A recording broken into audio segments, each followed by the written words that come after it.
my friends, a few days ago, I noticed three little things that happened in 24 hours, things that at first didn't seem connected until I realized, hey, maybe they were. Now, a couple nights ago, I was watching a little television. Jackass, the movie, was on. Now, I know this may come as a complete surprise to some people, but I love Jackass. More on that in a minute. That was the first thing.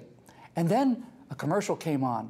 As I recall, a man sat down in a business meeting. He opened his briefcase and revealed a flaming barbecue. Below that, it's hard to see, are the words, "Do not attempt." Do not attempt to open a flaming barbecue in a business meeting. That was number two. Then yesterday, I saw this story. A young man goes to a party.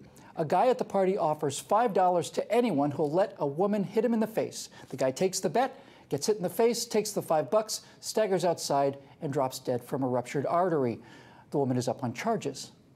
Now, something's going on here, and to help me figure it out, let's bring in Steve, Green, and Scott Ott. Welcome, gents. Good to have you with me on this odd and sort of roundabout detective story. Because, boys, I have an operational theory. It's kind of a long shot, but let's see what you think.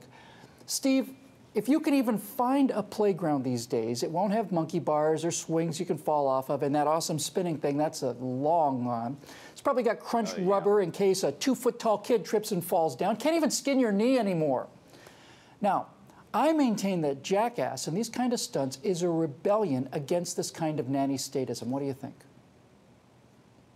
You might be onto something here. Johnny Knoxville, he's the star of Jackass, the creator. He's the Mo of Jackass. He's the Mo. He's 2 years younger than I am, almost exactly. I looked it up, and that's about the time the safety Nazis came around. You know, I rode my bike with no knee pads, no elbow pads, no helmet, God forbid. And kids just a few years younger than me, they looked like they were slipping into Ripley's load lifter from the end of Aliens, just to be allowed to hop on their big wheel. Now, once I was riding my bike and I hit something, I flew over the handlebars and I slid across the pavement on the left side of my face. It looked like fresh ground chuck.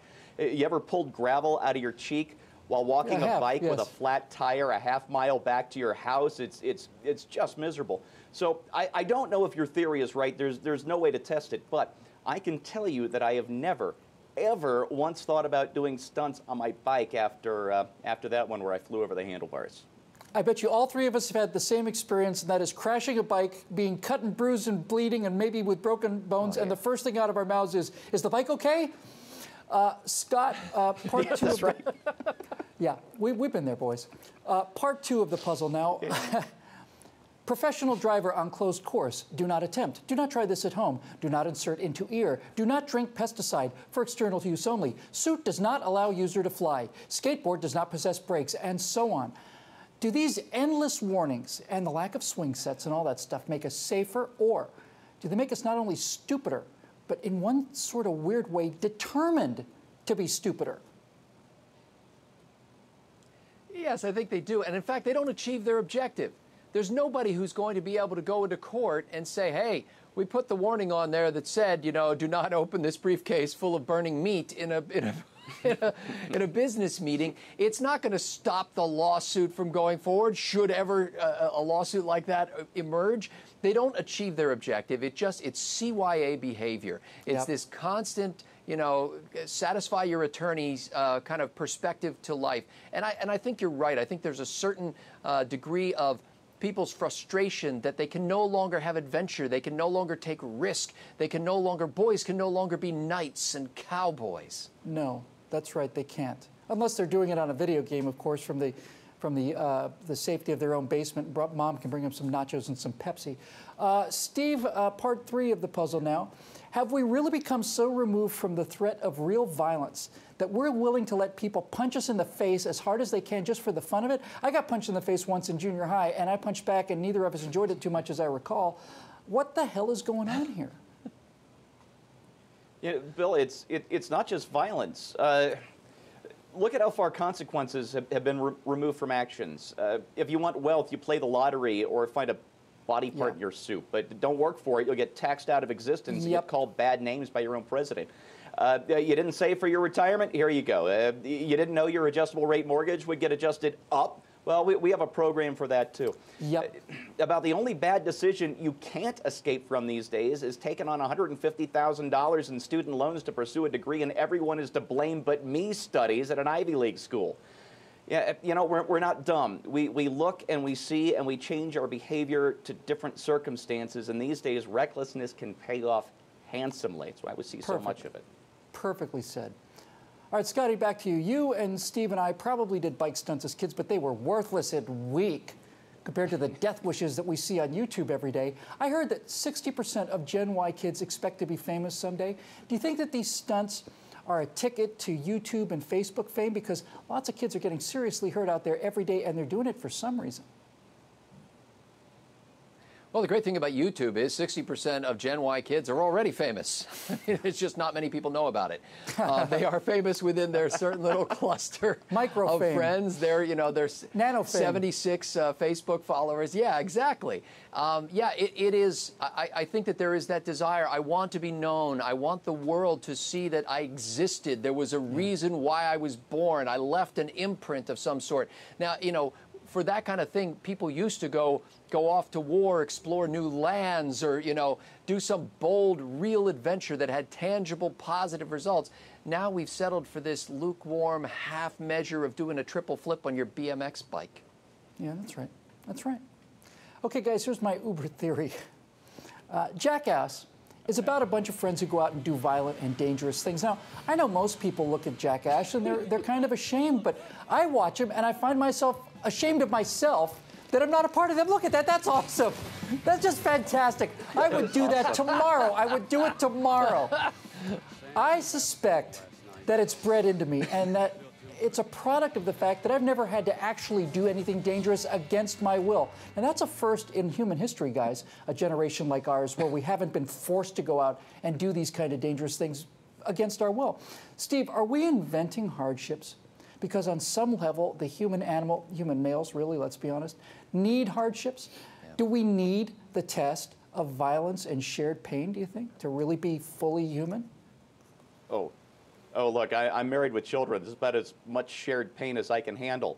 I kid. But if you mean, is there something inherent to the human animal that needs or desires that? Let's look to the popular culture, but a little higher than Jackass.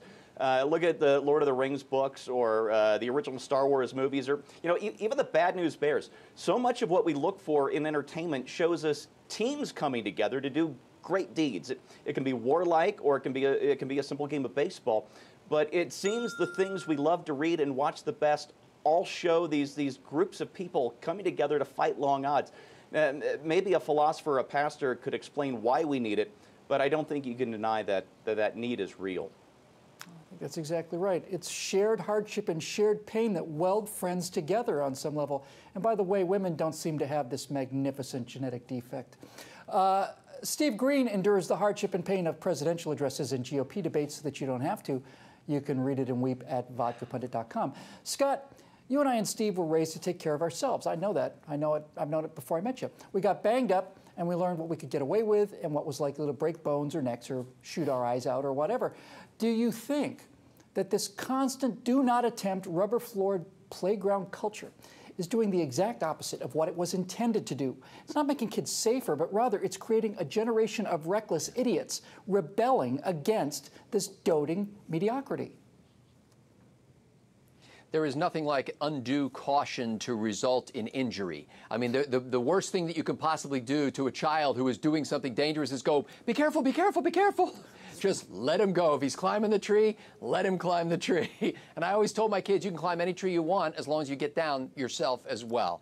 Yeah, it is having exactly the opposite effect. By the way, there's a great book about this called The Last Child in the Woods. And it talks about this whole idea that we have essentially disconnected our children from nature, from risk, and from difficulty like this, and we're raising a whole different kind of human.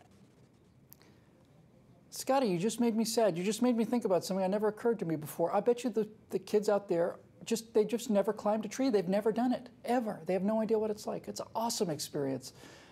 You can get your Scott Ott on at scottott.org, by the way. Now, I don't really know what to make of these things. Something's happening. The more we treat people like children, the more they behave like children. It's another mystery. Now, my understanding was that childhood was a time to learn judgment, self-reliance, and self-sufficiency. We'd play baseball, we'd ride our bikes, we'd play tackle football in the rain, and we'd break arms and bang heads and have a freaking great time. We turned out okay. Today, Children are coddled and protected from cradle to grave. It actually occurred to me not to light a barbecue in my briefcase before the warning sign actually came on the screen. Didn't seem like a good idea to me. Growing up, I'd had some experience with lighting fires, and not all of them were pleasant. I was lucky enough to have parents who kept me out of real trouble and let me get into little trouble. That's why I don't have to try to win $5 by letting someone punch me in the face. If kids today were allowed to have just a little more jackass at an early age, I suspect they wouldn't turn into such major jackasses when they got older.